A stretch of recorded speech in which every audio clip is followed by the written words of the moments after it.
Hey, and welcome back to another video with me, Annoni Mowse. So I just want to do a video today about the governing body. For those of you who don't know who they are, quite simply they're a bunch of guys up in New York and they're the leaders of the Jehovah's Witness organization. They run everything from the headquarters up in, well, it used to be in Brooklyn, now it's in Walk Hill, which is still the state of New York. There are 7 of them, I believe, or 8 maybe now.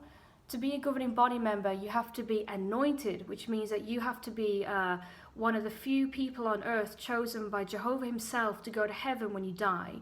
And somehow you know that you're a governing body member as well. I'm not sure how they pick them, but I suppose they have lengthy meetings and things like that. And it's probably based on your years of dedication and all the rest of it. So when it comes to the governing body members, they're the ones that make the decisions.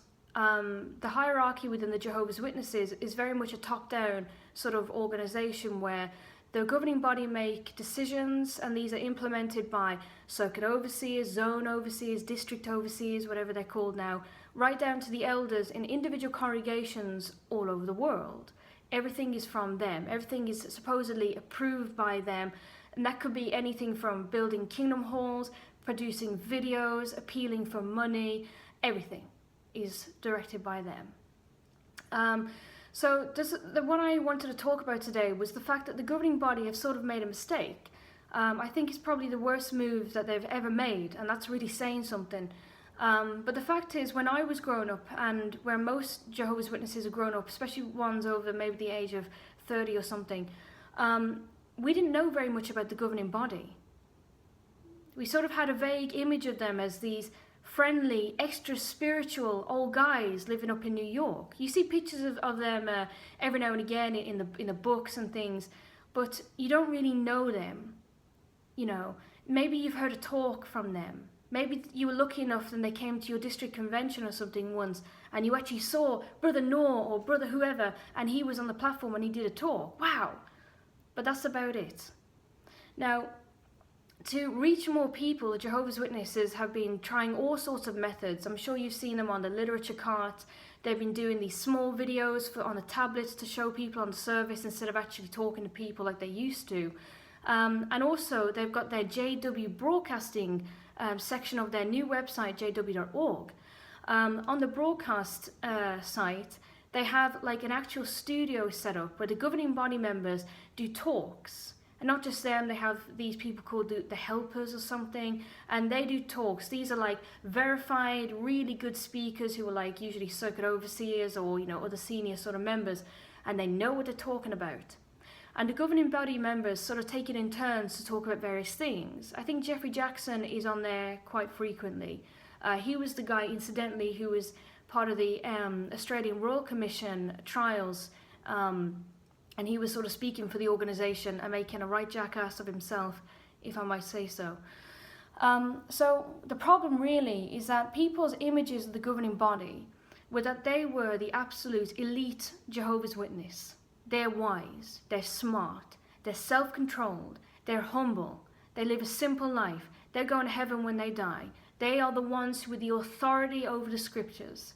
Even the smartest Jehovah's Witness you know, who's in their 80s, they've been in this their whole life, they still don't know as much as the governing body. If you ever have a question, no matter how weird it is, they're the ones to ask, if you ever get close to them. But with the broadcasting, we're seeing these people now face to face. We're starting to get to know them. We listen to their talks regularly, and you start to pick up on their sort of personal quirks and the way they work, their idiosyncrasies, I think the word is. And we start to learn more about them as people, because sadly there are some things that you give away without even saying things directly to your audience. Your haircut, what you're wearing, your tone of your voice, certain subjects you sort of laugh about. It's a sexist joke, it's a racist joke. And people start to pick up on these things and get a clearer picture of who you are. And the problem is, people are now seeing the governing body members for who they are. You know, and probably without their, you know, that was not their intention to begin with. And people are starting to get a little bit annoyed. It became obvious, for example, that all the governing body members have these strange rings that look like they're made of gold or something, and they all have them. Well, that's a bit weird. I didn't think that we were supposed to encourage sort of inclusive cliques within the organization. Aren't we all equal? We're all brothers and sisters. We're all equal to Jehovah. Sure, you're going to heaven when you die, but so are other people. The anointed and the great crowd shouldn't be kept separately. We're all taught the same, right? We don't have this structure of putting people above others, apparently. And yet the governing body members seem to be the people who act like they are elite. They're untouchable. I've been to Bethel twice in New York, and once to the one in London. But every time I went to the New York ones, and I was there before, like sort of informally in Brooklyn, and I have friends that are in Bethel still, you never see the governing body. You can't just say, where's Brother Noah's office? I'm going to knock on his door and talk to him. He'd be so cool. You can't do that. It is like a CEO of a company. You see them, you respect them, you admire them, but you can't talk to them. They're like special. And it's funny, Jehovah's Witnesses talk about idolizing things. We don't idolize celebrities or football players or things. What is idolizing? Well, it's when you treat somebody like they're special. You have like awe and respect for them, and it kind of goes into slightly like an obsessional thing. You think that they're special than everyone else. You treat them like they're extra special. But Jehovah's Witnesses, we don't do that with people. Everyone's equal. We don't go mad when the governing body members are what they do. And that's the problem. But anyways, what's happening is people are starting to see that the governing body aren't the wonderful, sort of ideal leaders that they thought they were back in the past when we didn't know much about them. It became evident that, I forget which one it was now, I think it was Stephen Lett who did the appeal asking for money. For years they said that Jehovah's Witnesses do not solicit funds. Everything is voluntary when it comes to donations. There's a difference, you see, between soliciting charitable funds and voluntary ones. For example, if you go into town, especially if you live in the UK, you may see people from like the Red Cross, from the PDSA, the RSPCA or whoever, and they're standing there with like these tins with a small chain, and you put the money in the slit. Now the law in Britain says that they're not allowed to shake the cans to say, hey, would you donate? Because that's soliciting. If you're a charity, you can only have what people voluntarily put in on their own accord. So Jehovah's Witnesses say, well, we don't ask for money. We don't have like the tray on the end of the stick like in the Catholic Church, sort of pressuring people, give the money, you have to subscribe to be part of our church. We just let people give what they want. We don't ask for people's money. But the thing is, they sort of do. When Stephen Lett went on the JW Broadcasting and he did a special talk about money, he's soliciting. He started to say to the brothers and sisters, we need your money.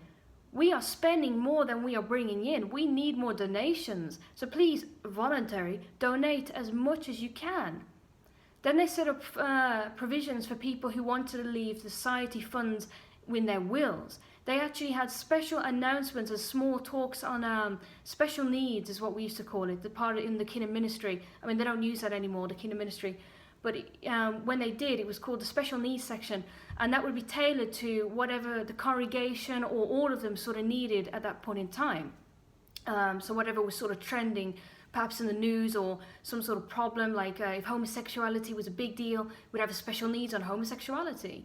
And the one that we had before was talking about people leaving funds to the organization in their wills, people who are going to die. Could you leave your estate to us? Is that something that you could consider? We have special forms. Please see your congregation secretary for these forms if you are interested in donating your things. So now it's not voluntary. Now it's not just self-motivated. Now it's suggested. Now it's encouraged. Now it's begged. Please give us your money. And Stephen Lett actually directly asked people for money via the broadcast. And even with that, Jehovah's Witnesses can't or will not see that as something that is violating their standards. Oh, I didn't think we solicited money, but here he is asking for money.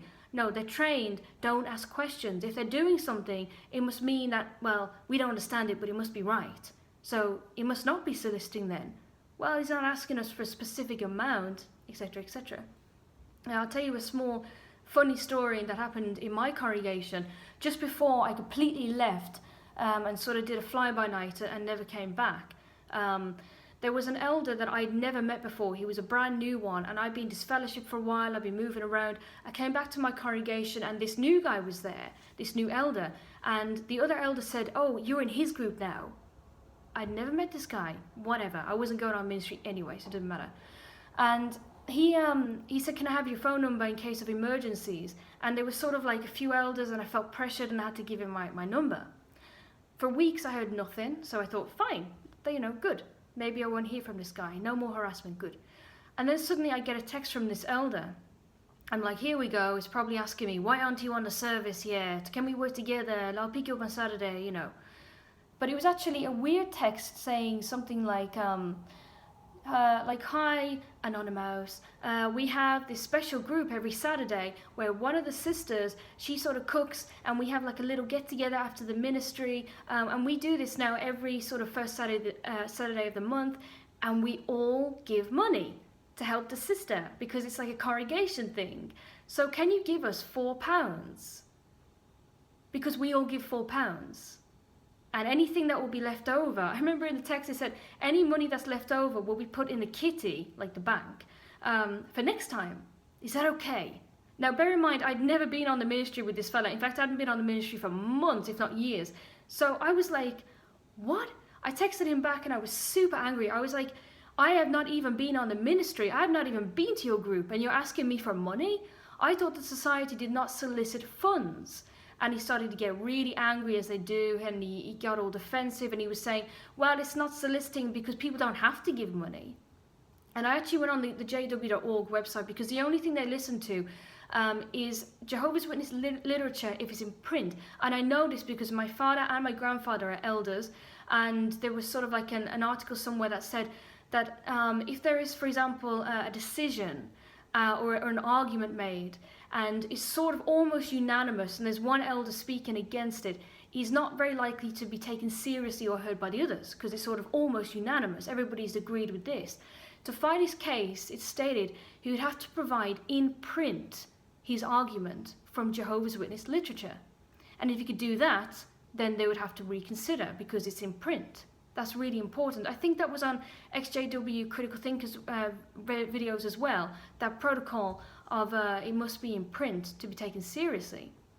And so following that procedure, I went onto jw.org and I found an article about soliciting funds, saying that Jehovah's Witnesses are different from all other religions, particularly the Catholics, because we don't ask for money at all, not even by letter. And so I told the guy, don't you think that a text or an email or whatever is the same as a letter? You can't ask for money, especially not like specific amounts, and just say, well, we're not forcing you. Next thing you know, we had like a group text, I could tell it was a group text, that said, oh, basically, we're going to stop this practice now, and you can donate if you want, but we're not forcing you or anything like that. Sorry for the misunderstanding. It's come to my attention, this isn't a good idea. And I thought, wow. It's funny, isn't it, that they don't take you seriously at all until that little secret rule of it has to be in print comes out, and oh, suddenly they back off, just like that. I tell you, it's worse than dealing with government officials or people at the post office. It really is. They follow the rules by the book. They have no humanity. That's how it feels anyway. But yeah, anyways, getting back to the governing body, the principle is they used to be invisible men. Your imagination was free to roam, and people imagine them as these amazing guys are full of wisdom, but on the broadcast they come across so strange. Tony Morris is there obsessing over homosexuals and tight pants and all this nonsense and about modesty and how if you masturbate you can become homosexual. Yeah, because if two guys are wanking off next to each other, they might catch the gay. I mean, what's the rule? You're supposed to say no homo first, and then, okay, this isn't gay then. I mean, for God's sake. But anyways, stuff like that comes out. And you start to watch the videos, even hopefully as a Jehovah's Witness, and maybe somewhere in the back of your head, little alarm bells are ringing. And hopefully that is the start of thinking, hang on a sec, these guys are meant to be directing us. And if we can question them, we can question everything from the top down. And hopefully some people will start to do their research and leave, particularly with the ARC thing, the Australian Royal Commission, because the guy, Angus Stewart, he's prosecuting for the commission, he asked Jeffrey Jackson, quite simply, just to establish who everybody was and what this was about. He said, so you were from the governing body? Yes. Well, you guys, just to make it clear, you guys are like a bunch of people in New York, you were like the leaders, and you were directed by God? Yes. and you're like, you consider yourselves the faithful and discreet slave, and you're the only communication channel that Jehovah uses to the rest of the people. And Jeffrey Jackson bizarrely said, no, that would be presumptuous to say that we're the only communication channel he uses. And that was so weird. I actually put that to my mum, who's still a Jehovah's Witness, and she insisted it was all a mistake and it was fake and he was a clone or a robot. Ugh, don't tell me, I don't want to hear. Because even she could see that something was just really weird with what he was saying. What does it mean that they're not the only communication channel? Because that indicates that somebody else is. Well, who are they? Shouldn't we be listening to them as well if Jehovah's using them? Who is he communicating through that we're not listening to? It just felt really odd, and just, strange. But anyway, since the governing body started to show their faces, it becomes a little bit more difficult to view them as these sort of unquestionable leaders who have unchallenged authority. Because we see them now, especially if you're an ex-witness and you're sort of watching these videos, sort of objectively, we see them as these weird, fat, sexist, racist, elitist old gits up in New York, wearing expensive suits. One of them was wearing a watch that looked suspiciously like the Rolex Blue Submarine, I think. But I mean, it could have been a fake. But then a Jehovah's Witness is morally allowed to have fake designer jewelry and clothes. Isn't that like being dishonest? Well, whatever. He's a governing body, so he can do what he wants. And when you start to think, hang on a sec, these guys are living, eating, driving, flying to different countries, all on the money the people are giving the organisation. And that's aside from all the scandal with the sex abuses and court cases which they're using donations to fund, to fight against justice for people, even little kids who've been raped and everything. That's terrible. People are starting to see them for who they really are. I wonder if sometimes the governing body members think to themselves, it was a mistake to go public with the broadcast. Maybe we should have left it to the elders and circuit overseers. We shouldn't have gone on. Now we're starting to be seen for who we are. I don't know, maybe it was an ego thing, I'm not sure. But aside from that, it's quite weird really, isn't it, how the governing body are smart as well. And one of the things they're very smart about is the dodging of the blame. They're very good at that. For example, if the governing body make a mistake that could result even in the deaths of people or whatever, they just say, well, it was a misunderstanding, or it was old light, or Jehovah changed his mind because human interference meant we had to take a different path, or stuff like that. And they always come back with the "we are all imperfect" slogan, which covers a multitude of sins, right? You can do anything, and then when you're caught to say, well, we're all imperfect, officer, I didn't mean to burn a person's house down, on purpose. That seems to be their defense, right? It's always, we're imperfect, or that was old light, now we have new direction. We didn't understand fully before, but now we do, so now we can go this way. Or Jehovah is now allowing us to do something that previously he didn't allow us to do for some unknown reason. It's all mysterious, don't try to understand. Isn't that like what they used to accuse the Catholics of saying, that the Lord is mysterious? He works in mysterious ways, wondrous to behold. We're not supposed to understand revelation. We're not supposed to understand God. That's just like above our heads. Just be a stupid sheep and just go with the flock. Or the governing body do the same thing. We don't know why Jehovah's telling us to do this. In fact, they even had an announcement before saying that if we ask you to do things which seem weird or they don't make sense, or it's just like, what's going on? Don't worry. You must put all your trust in us because Jehovah's making us do it for some reason, so we've got to obey. It's all a mystery, don't try to understand.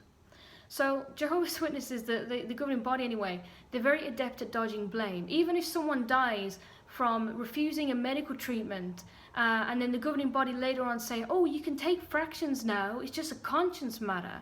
And someone comes back and says, well, a week ago, my mom or child or my friend or whoever died because I thought that we weren't supposed to take fractions, and that's what Jehovah said. And now you're telling me a week later that we can take them now, that it was just old light?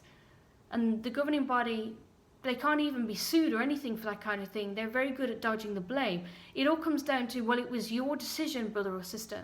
It was your decision. And the elders obviously reflect that kind of attitude as well. They say, well, we can't make you do something. We can't advise you directly to do this or do that. We can just tell you what the scriptures say, and then it's up to you to make your decision, brother or sister. But of course, we'll remind you of the consequences if you don't go the way the organization wants you to go. So you're free, but if you go that way, we're going to nuke you. If you go this way, you're going to be okay. But it's your decision. You know, it's up to you. We're not making you go anyway. And you see that the position they put witnesses in, and of course people who want to be ex-witnesses, there's a tremendous amount of pressure, and you always feel, I think it's called gaslighting, which is a term applied to people who try to make you think that you're insane. I think there was a movie about it in 1944, I believe, and I think it was called Gaslight, about this husband who changes things around the house, and when his wife notices, he's like, no, it's always been that way. That chair's always been there. That colour, that curtain has always been blue. And she's like, huh? And going insane because she thinks that she must be crazy. And it's kind of like that with the elders and the governing body. They try to make you feel that when you do something that they're telling you to do, in effect, and it goes wrong, they say, well, it was your decision. You wanted to do it. It wasn't us. We don't force you to go to this, that, or the other, or take these things, or don't do this, or do that. If there are bad consequences, well, it's a result of your decision, brother or sister, not us. We're not to blame. Be a grown-up and take responsibility. They always remind you of the scripture where it says to make the truth your own. Don't put your trust in earthly men. You have to listen to your Bible-trained conscience, and it's up to you. The consequences are on you, brother or sister, for good or bad. And that can make people go nuts, seriously, when they decide or don't decide to do things. For example, with the higher education thing, Jehovah's Witnesses are quick to remind you that they don't have an actual rule saying that you can't go to university. But I think the guy JT from XJW, he brought out, it's the culture of Jehovah's Witnesses. You don't have to go to university and you don't have to not go. But if you go, oh my days, you're going to get it from us. We'll shun you, we'll say that you're a bad association, we'll keep reminding you that you should be pioneering. Why are you going there? Are you materialistic? Let's keep reading scriptures about fleshly things when you should be focusing on spiritual things. So it's never just, oh, I can make this decision or that one and just take the natural consequences with going either way, good or bad. If I go this way, I'll be approved. If I go this way, I'm going to be punished. So then it's not really a free choice, is it? But the governing body always play it very smart. It's quite telling, actually, that their main focus when it comes to Bethel is the legal team. And it's funny because they say, oh, Jehovah's Witnesses aren't supposed to go to university. Well, I wonder how many lawyers that they have don't have, degrees. I'm sure they probably all do. I fail to see how you can go to court without a degree. And yet, watching the ARC, when that was out, their lawyers were pants. So maybe they didn't go to college. Maybe they should have. But yeah, so it's quite telling that their resources and their focus is always a legal team. It's always a procedure if there's something in a congregation that, flags up red kind of thing. For example, if somebody says, like I wanted to do and I still want to do, if you write a letter to your secretary of your congregation, if you're still in or if you're faded or whatever, if you write a letter saying, I want, under the Data Protection Act, I think of 1998, I want all the files that you have on me. You don't even have to say why. You can just say, I want the information. And in my letter, I wrote, that includes, but not limited to, any recordings, pictures, videos, pieces of paper, no paper, printed stuff, electronic files, everything on me. Because they know that if you write just the files, if they have anything else on you, they can say, well, you didn't ask for those, you just asked for files. But anyways, if you send a letter like that, the first thing they're supposed to do is ring the legal department in whichever country you're in at the headquarters and say, we've received this letter, what do we do? What's the procedure? Because is this person going to sue us? Do they want to take us to court? Are they going to put it in the newspaper? Please give us advice. Are we allowed to refuse on legal grounds? Or are we going to get into trouble? So it goes straight to the legal department who will give them advice. If somebody says, I'm going to put a restraining order on the elders so they can't come to my house and therefore they can't disfellowship me, then they'll go straight to legal department. Are they allowed to put a restraining order on us? They've threatened to do this. Can we? And it goes there. If there is a mention of abuse of children or grown-up people, of sexual abuse or domestic abuse or anything like that, and of course I think it was specified abuse of the elderly as well, or disabled people, then it gets flagged up red and it goes straight to legal department. So when Jehovah's Witnesses say, we report cases of sex abuse, oh, they do, but not to the police or to the government agencies like social services. They report them straight to Bethel. And then they get stonewalled, or it just says, oh, well, we don't need to deal with this, or the law doesn't require us to report it, so we can get away with not doing that. Or the person isn't a minor, so it's up to them, but you don't have to report it, and you don't have to do anything to the elder involved because no one else knows of this matter, or something of that nature. So the governing body, they really do cover their ample arses in this way. And when people start to become skeptical of the whole organisation, starting with the governing body, it does bring up little red flags. You start to think, why are the governing body so obsessed with legal things? Why are they so concerned about keeping their name and the name of Jehovah, because it's linked only with this organisation, out of the press?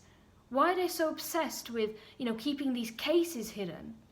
And it becomes quite alarming, especially when they bring out special videos warning witness members that if you talk or share information or news articles about any of the legal cases going on, except for like the Russia ones or ones that paint us as heroes or victims, if you share the negative ones, like about the sex abuse stuff, you can be disfellowshipped or you can be punished, and that you're obliged to report your friends on social media who are witnesses to the elders if they are caught sharing these files. Like, hey, look at this article about this guy in Manchester, or the one in Canada, or the Australian thing.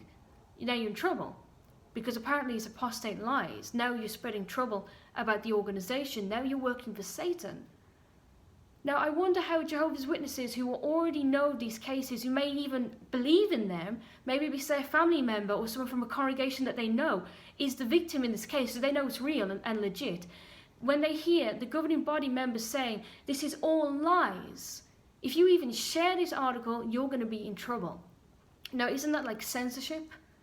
Isn't that like what people in North Korea and China have to endure? Don't share negative articles about the leaders. Don't share articles that paint, us in a bad light. Oh, China is like falling. Oh, now you're in trouble. It's the same thing. It's censorship. So hopefully people are now starting to see the governing body members for what they are. They come across as greedy, grasping old men who are terrified of losing control, who realize that the internet is our biggest adversary right now, because people are too scared to talk about these things to other witnesses, but you can go on the internet anywhere, at work, on your phone, at school, at college, in a library, at McDonald's, doesn't matter. You, in the privacy of your own home, can start to learn the truth about Jehovah's Witnesses and watch videos like these. I'm sure there are Jehovah's Witnesses watching this right now who are terrified that someone's going to walk in or hear what I'm saying, or it's going to flag up on their history or something that they've watched this video, because they know they're going to be in trouble. They know they're not allowed to practice free thought. It's all censorship now. And this is all from the governing body directly saying that anyone spreading these rumours or articles, they're now apostates, they are now flagged up red. Now you're in trouble. Maybe people will finally start to see that this is just like any other religion. Essentially, it's like a business. People who want to keep control of the flock, they're making money, they're living lavish lifestyles from the donations of other people. They don't have to work. The governing body rarely even go on the field service. They don't need to. They go out once in a while, they have the pictures taken, hey, there's me with this child in Africa, or me knocking on the doors in Italy or wherever they are. And that's it, job done, publicity sorted. It's like a bunch of politicians. And isn't it weird that before we started to see them for who they really are, since, before they started to sort of publicize their ego so much, we really thought that they were so amazing. I did. It would be so cool to see them.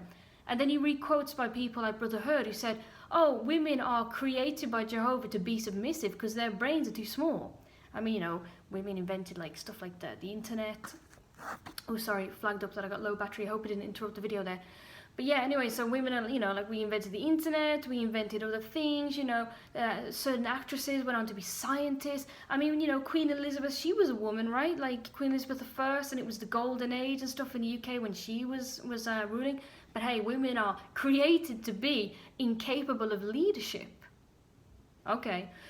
So stuff like that. My mum wouldn't believe that he said that. And then she comes out with the usual excuse, oh, well, that's just like in the past when people used to be sexist and stuff. It's not like what it is now. It wasn't that long ago. I thought that they were supposed to be like enlightened because of Jehovah. We're all practicing to live in the new world, right? You know, we're like living now how we're gonna live in the future. So why are they being sexist then? Did Jehovah forget to put that in at the end of their little Holy Spirit meeting? By the way, don't be sexist to the sisters because, you know, they get enough of that in the world. Okay, oh, I forgot to mention it. I'll tell them in about 30 years. That's when I'll tell them. It's ridiculous, isn't it? But we start to see these things and to read their quotes, and we see them live on the TV when they're not even on the Jehovah's Witness site. We see them on their own broadcast, and we start to see them for who they really are. Which isn't the ideal sort of idea that we had of them before. But anyways, I hope this video got some of you thinking, and I hope that maybe some of you can agree. If anyone's had a personal experience, good or bad, or nice or nasty, with a governing body member, please put it in the comments, and we will read about it, because it's really cool to actually hear people that have met them, because I've never met them. Please keep on subscribing, keep on follow me on Twitter. I am the goddess of funny memes. It will all be on there. If you are thirsty for memes, it's all on there. And it's the same handle as YouTube, by the way, in case you don't know what to look for. And please keep on commenting. Please keep on making your own videos. That is super important because we need more of you to do this.